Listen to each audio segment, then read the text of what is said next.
Garth Mullins is going to be speaking about corporate control of the Olympics. He's an activist, writer, and researcher involved in a variety of social justice struggles. He's on the advisory board of Upping the Ante, a journal of theory and action, and is working on a doctorate about communities intervening in capitalist globalization.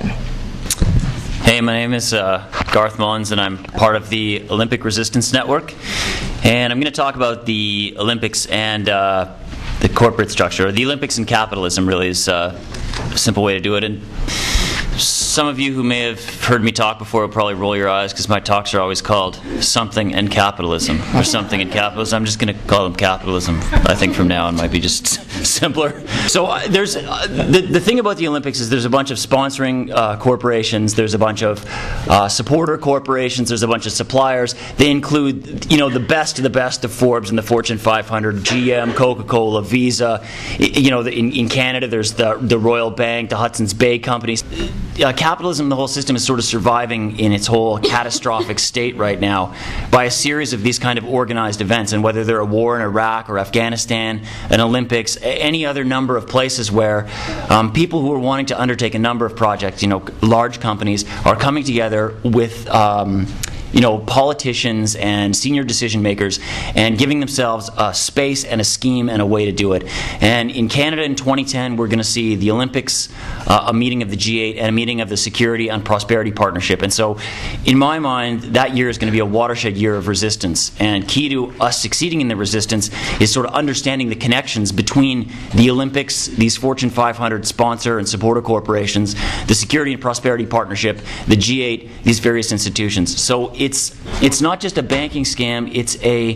It's sort of like a large profit taking. It's a big accumulation grab, which is not a conspiracy or a step outside of the regular functioning of the system, but it is the regular functioning of the system as it's come to now be understood. An anarchist writer right now called Giorgio Agamben describes this as a state of exception, but the state of exception is constant and normal. So it's like the 9/11, we're going to step aside and we're just going to take these extra security precautions just until we get back to normal. And there is no such state. And really, there never has been in a sense. The colonial project is hundreds of years old. And this is the Olympics and the SPP, this sort of compact between capital and the politicians and the security forces here, is a really great window into this new way, or at least the current stage of development of the system. Because when you organize to really gouge into the environment, to displace a lot of people from their homes in neighborhoods, to increase the presence of resource companies on First Nations land, to get into the pockets of the taxpayers, to damage critical habitat, when you're doing that for the sake of increasing your bottom line, you've got to be thinking in your mind somewhere, people aren't all going to like this, and at some point they're going to come and raise hell with me. So there's got to be a security component to whatever we're planning. And that's perfectly reflected in the agenda of the Security and Prosperity Partnership, where it's actually bringing CEOs, politicians, and army guys together in the same room under the same project. And the Olympics is doing the exact same thing. And the Olympics itself is a big part of the Security and Prosperity Partnership. So the Olympics is just 2 weeks, but it's a really nice spotlight. It's a really nice way to lift up the carpet and look at the cockroaches that are running around of the capitalist system. And it sort of shows all the forces that are occurring and interlocking at the same time. And so what we see is, for the Olympics, of course, there's a lot of venue construction to house the athletes, but there's a lot of other sort of secondary development, and development is being cross-funded by taxpayers and approved by government to sort of complement the process. And you notice the Gateway Plan, which is a massive development of infrastructure, of pipelines, roadways, ports, container shipping. Basically, the whole strategy of Gateway is to increase the speed at which commodities can move through the Pacific Northwest, and especially out to the Pacific Rim markets. So the Gateway Plan is really tied nicely into the whole Olympics paradigm and the SPP. And the SPP, where the North American Competitiveness Council, which represents a lot of the companies that are also sponsors of the Olympics, also involved in the tar sands. The SPP got together, they've met, they're meeting again in 2010, but they've said to government, Mexican government, the Canadian government, the US government, you know, what's really difficult about going and building pipelines and various projects in your countries is we have to get through all these pesky environmental assessment processes, these permitting processes, and we have to now, by order of the courts and the Constitution, we have to consult with First Nations, so which of course isn't being undertaken in the sort of spirit which is necessary. But so the SPP says, isn't there a way to streamline and hurry up this? And the Canadian government under Harper replied very quickly and set up something called the Major Projects Management Office under the Ministry of the Natural Resources Department. So the Natural Resources sets up this little thing, and it's to have all your resource companies come in the front door, and they can apply for their permits and move through the process much more quickly. It runs a stopwatch, and it's there to speed up the process, so you can get from the planning stage to a deployed pipeline in half the time. This sort of thing is going to be happening in the United States, is happening more and more, and in Mexico, and is going to be more coordinated, so you can have projects that go from one country to another in a more streamlined effort. It's sort of an incredible process, which is sped up and hooked up to catch up to the Olympics in 2010. And so you see all the way from the tar sands to Vancouver to all the coast of BC, there's an infrastructure of increased pipelines, of pumping stations, of liquid natural gas exports, of container ports, of hydro transmission lines that are going up and down a major corridor, going over to Vancouver Island, of increased highways and these sorts of things. And this is all in a hurry to speed up the movement of commodities.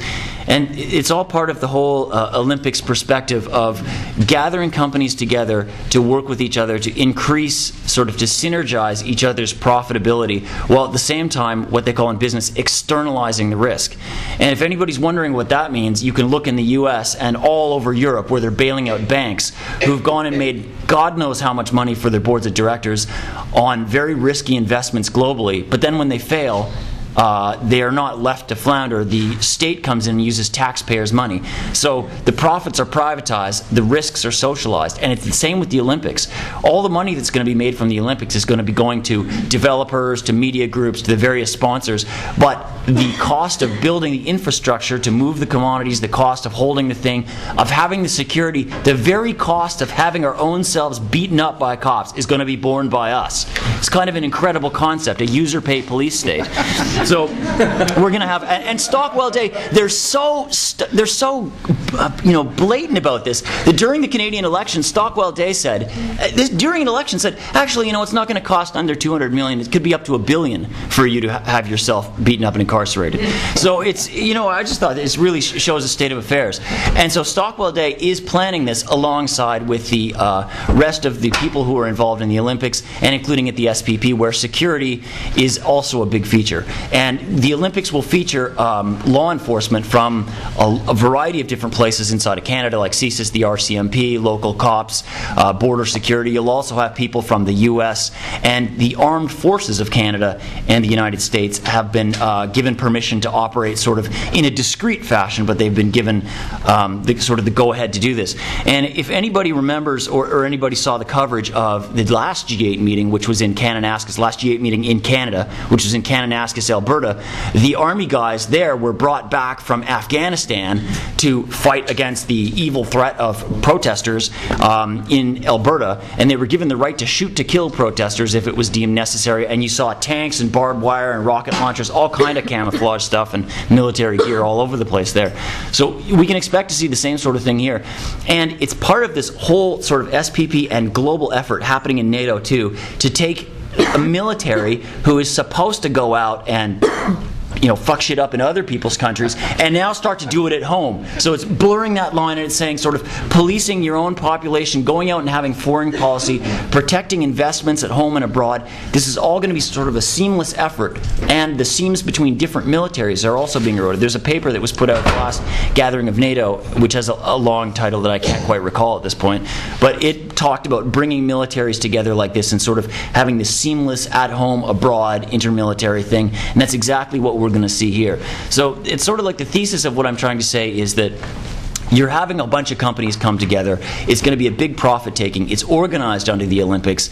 Its political venue is the Security and Prosperity Partnership, but it's so egregious that it's actually going to need policing and security in order to get the agenda to comply. And that being the analysis, or my analysis, I think our resistance has to match that. So we have to understand that these things are part of the imperialist sort of capitalist project, and that we have to resist them as such. So we really have to make the links between the people fighting the SPP, fighting the Olympics, fighting the G8, fighting the tar sands, and understanding that each of those components has a way that it impacts Indigenous people, the poor, women, workers, migrant labor, the environment. All of these different sectors in these different struggles come together, and that we have common enemies, we have common targets to bring together. So we have to bring ourselves together like that, and then we have to find a way to communicate and to make decisions as a large mobilized movement that can also respond to the incredible amount of security that is now sort of part and parcel of the economic agenda. That it's possible right now for people to conceive of the end of civilization, the end of the world, but not to conceive of the end of capitalism. I'd say in the mainstream that's true, but I'm hoping that we'll build movements where it is not. Thanks. Sorry to go on.